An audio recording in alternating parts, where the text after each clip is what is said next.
Goku versus Ichigo isn't enough.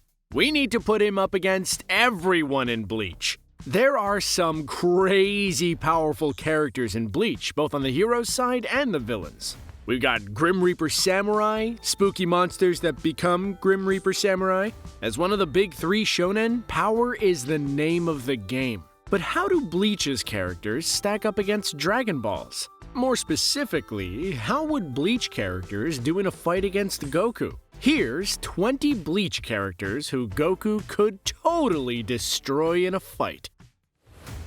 Orihime may not look like a fighter, and that's because in a lot of ways, she isn't. While she does have the power to dish out some damage, she mostly plays a support role. Most of her 6 Princess Shielding Flowers abilities are for healing and defense. One of her 6 spirits is dedicated wholly to offensive attacks, but Orihime's kind-hearted and protective nature limits its effectiveness. Goku, on the other hand, is offense all over. From his physical martial arts to his ki attacks, he knows how to deal some damage. If Goku and Orihime got into a fight, she might be able to last some time with her defensive techniques, but she just can't effectively counter the onslaught that Goku could unleash.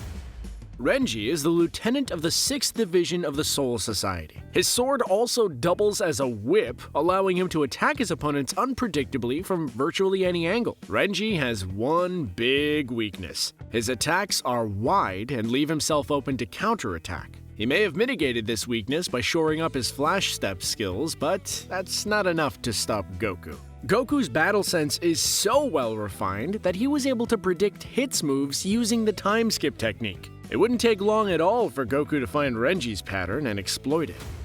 Ever since Chad was a child, he was powerful. When he was dragged into the affairs of Soul Reapers and Hollows, his strength went from being a physically gifted teenager to being an annihilating force. His Fullbringer abilities, the right arm of the giant and the left arm of the devil, magnify his strength exponentially, allowing this human's power to be on par with high-level Soul Reapers, Hollows, and other beings. But if there is just one thing that Goku is known for, it is his own raw physical strength. As early as the Namek saga, Goku is so strong that he's able to move his body at superhuman speeds even while training at under 100 times Earth's gravity.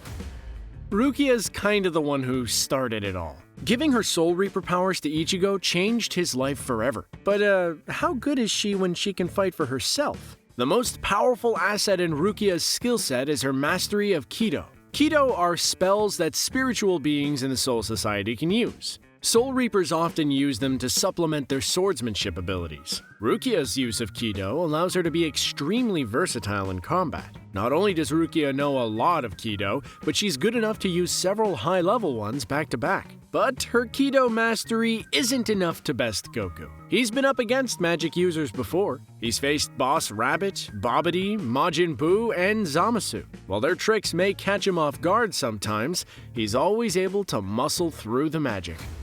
Sōsuke Aizen is the former captain of the Soul Society's 5th Division. A beloved man turned traitor, he's the most terrifying Soul Reaper to come out of the society. His secret plans to destroy it are what set into motion much of the story in the Bleach universe. The reveal that he was the traitor all along was the greatest heel turn in all of anime. On top of his actions in the Soul Society, he created an army of Arrancar under his control. He is a puppet master of horrifying power. Goku could still beat him though. Aizen wouldn't be the first tyrant the Saiyan has defeated. Goku going to Namek was actually a lot like Ichigo and friends storming the Soul Society. Goku destroyed Frieza's underlings one by one before finally taking on the big boss himself. For Goku, taking down Aizen would be like running old drills. There's not a Soul Reaper alive who loves the thrill of the fight as much as Kenpachi. This brutal combatant even handicaps his own power level so that his fights will last longer. Even though he lost to Ichigo in the end, facing someone as strong as him was one of the most exciting moments of his life. Sorry, Kenpachi, but there's someone who loves the thrill of the fight even more. Goku lives for fighting. From a very young age, he has dedicated his life to it. And unlike Kenpachi, Goku didn't come to love fighting because he had to. He didn't grow up in a rough neighborhood where he had to fight to survive. Loving fighting is just who he is. But if these two got into a fight, it'd come down to who wants the win more. And you can bet that'll be Goku. Uryū's kind of like Ichigo's Vegeta, right? Uryū is a Quincy, naturally imbued with powers that allow him to manipulate spiritual energy. He uses these abilities most to create powerful spiritual bow and arrows to defeat hollows and other enemies. Even when his body is damaged beyond being able to move, he can use his spiritual energy to make his body move like a puppet master manipulating a marionette. But despite these strengths, Goku would still come out on top in a fight. This guy is used to dealing with the same kind of attacks that Uryū specializes in. Dodging, blocking, and beam struggling with other fighters in the Dragon Ball universe make Goku well prepared for combat against Uryū. And on top of that, Goku still has his superior physical prowess, which isn't at all Uryū's specialty. If Uryū knows what's good for him, he'll go back to sewing and avoid fighting Goku. Grand Fisher is the most personal nemesis to the Kurosaki family. He was the one who killed Ichigo's mother. Ichigo himself fought the Hollow, only for the fight to end with this monster still alive. He was finally taken out for good by Ichigo's dad, Isshin. Grand Fisher's a threat to be reckoned with. In addition to Ichigo's mom, he is responsible for the destruction of many Soul Reapers. And that was before he got a power upgrade when he was transformed into an imperfect Arrancar. Grand Fisher may be scary, but Goku's fought scarier. He's defeated the likes of Frieza, Cell, and Majin Buu. The body counts for each of those dwarfs the destruction caused by Grand Fisher. And let's be real, do you think there's anything Ichigo's dad could do that Goku couldn't? Hitsugaya is the child prodigy of the Soul Society. Despite his young age relative to the other Soul Reapers, he is one of the most well-respected and most powerful. He's an incredibly intelligent strategist and tactician. He's one of the most advanced in swordsmanship, Kido, and flash-stepping. His Zanpakuto also gives him access to a bunch of powerful water and ice-based attacks and techniques. Unfortunately for Hitsugaya, he has one weakness: heat. Again, his most powerful techniques are water and ice-based. Goku can take advantage of this by firing off some powerful ki attacks to heat things up. Or, he could just Kamehameha Hitsugaya into the sun. Wouldn't be the first time he ended a fight that way. Meet Byakuya Kuchiki, head of the Kuchiki family, one of the 4 great noble clans of the Soul Society. He has incredibly powerful Shikai and Bankai that allow him to shred his enemies to pieces by controlling thousands of blades at once. Byakuya's techniques may seem impossible to beat, but they have a fatal weakness: distance. If an enemy can get close enough to Byakuya, they can avoid getting hurt by his most powerful moves. Goku could close that gap no problem. His instant transmission can get him right up in Byakuya's snobby face before he can even finish saying Bankai. Ulquiorra Cifer is the number 4 rank Espada in Aizen's Arrancar army. He is a vicious combatant with talent in hand-to-hand combat, intelligence, and energy attacks. He's one of the most respected and most feared Espada. He becomes even more terrifying under his resurrection forms. Ulquiorra may be tough, but Goku can power through. Goku's massive reserves of ki energy should help him take the edge off of any attacks Ulquiorra throws his way. And when it comes to hand combat, no one's better than Goku. So he may be able to take Ulquiorra down before he's even able to draw his sword. Grimmjow Jaegerjaquez is the 6th Espada in Aizen's Arrancar army. He's an extremely durable fighter. His skin is so dense that he's able to stop a Soul Reaper's Shikai strike with nothing but his bare hands. He's taken direct Bankai hits from Ichigo and walked away relatively unharmed. Grimmjow may be difficult to damage, but Goku can manage to make him hurt. He'll just keep hitting and firing until he can make a dent. He's got the energy to keep filing away at Grimmjow's defenses until he finally submits. Goku's also a pretty sturdy guy himself. Urahara is the former 12th Division captain of the Soul Society. In addition to the standard power set of a Soul Reaper captain, he is a genius when it comes to spiritual technology. His Zanpakuto gives him numerous energy manipulation techniques, and his Bankai lets him restructure the materials of anything it touches. This can be used for both destructive and healing purposes. Urahara is a wily opponent, but Goku can still take the win. Urahara's weakness is that his Zanpakuto's abilities only work at certain ranges. Goku can take advantage of this with a series of hit-and-run attacks, moving himself in and out of range. For a long time, we all underestimated Ichigo's dad. He was just a goofy dad, ignorant of the life-threatening adventures that his only son was getting into. Goku and Isshin both have in common that they're super powerful dads to super-powered sons. But Goku would win in a one-on-one fight. Isshin's been out of commission for nearly 20 years. Goku, on the other hand, is constantly training. Not only that, but training with his sons. And he's able to keep up with his sons a lot better than Isshin could do with his.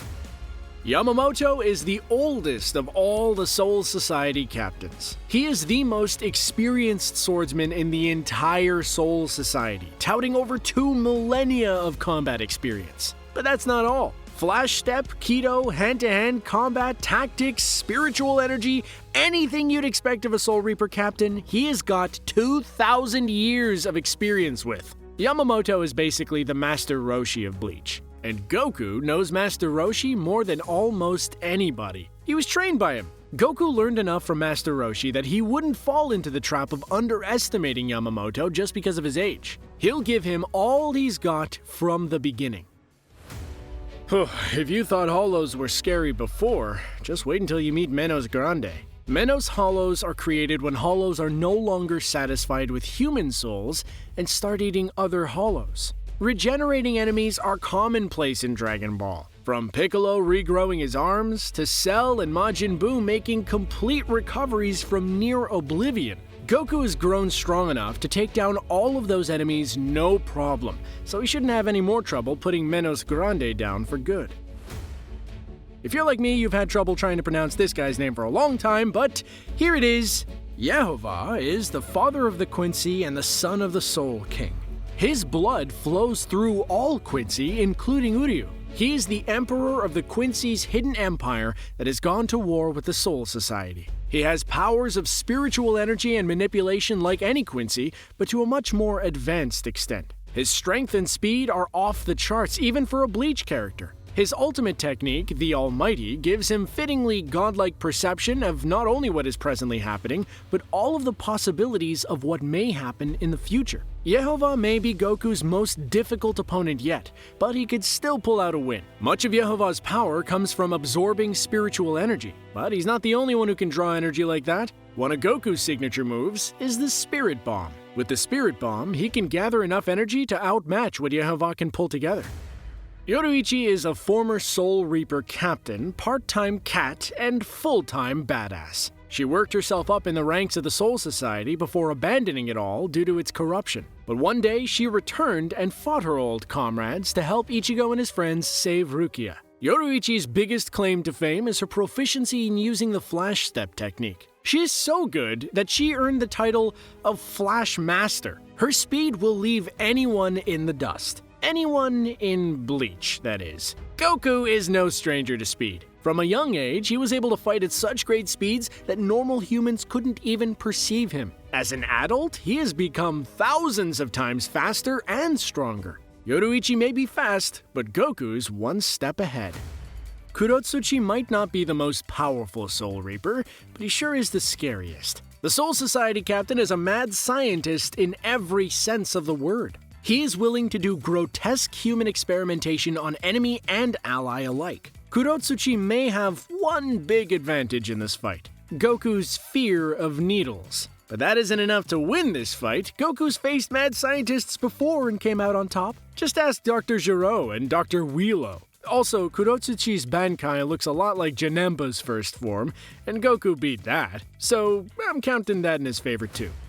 Alright, it had to come to this. Goku versus Ichigo. The two lead heroes face to face. Goku and Ichigo bring a lot of similar strengths to the table. They're fast, they're strong, they have multiple transformations and ultra-powerful techniques. But Goku has the edge. Goku's power is on the galactic level. Universal, maybe even multiversal. He has defeated villains capable of blowing up a planet as early as the Saiyan saga. Even as enemies kept progressing into ones who could bust planets with even more ease, Goku kept up. The latest ruler for this strength is Lord Beerus, who is so strong that with a tap of his finger, he sliced an entire planet clean down the middle. Ichigo simply does not have the feats to compete.